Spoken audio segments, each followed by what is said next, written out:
Tonight we have new information in a 2021 Macon murder case. Cecily sat down with the Bibb County Sheriff, who explained how video evidence was lost. She also spoke with a defense attorney about how the missing evidence might hurt their case.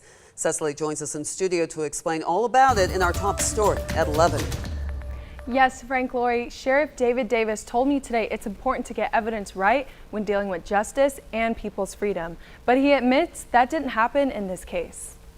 It's one of those unfortunate situations where we had several things go awry in this case. Sheriff David Davis said the evidence error isn't ordinary. This is certainly the exception rather than the rule, and I don't feel good about it. It's not serving the goal of justice whenever we do have a situation like this. It seemed to be one thing after another. You had an investigator that's no longer here. The hard drive that he had some of the evidence on became damaged or inoperable, and then some of the other evidence was not transferred over to our shared drive. Omar Sanders was that investigator. He left the sheriff's office 6 months after Montavious Raines was killed.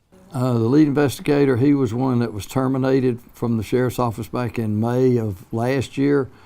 He's the investigator that left a 13-year-old pregnant female in an interview room for almost a day.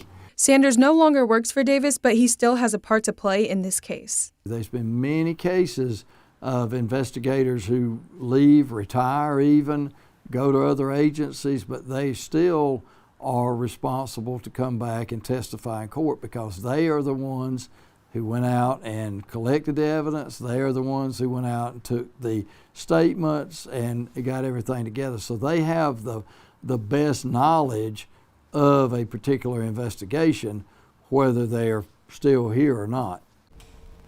I also spoke by phone to Jordan Mullis's defense attorney, Sarah Riedel. Mullis is one of the 2 people charged with killing Montavious Raines 2 years ago.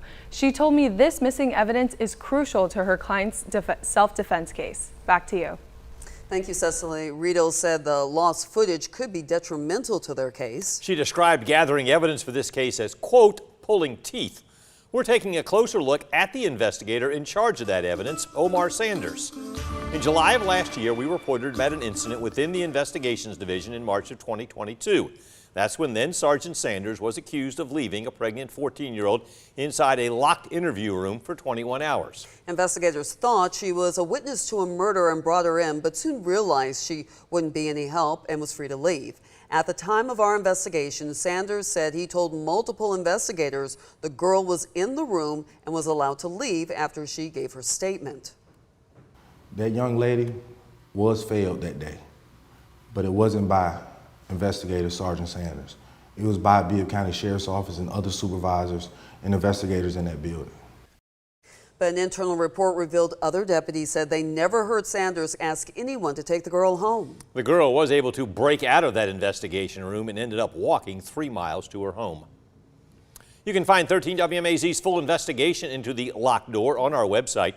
You'll hear from the girl and her mother and about the sheriff's office work to prevent similar situations from happening.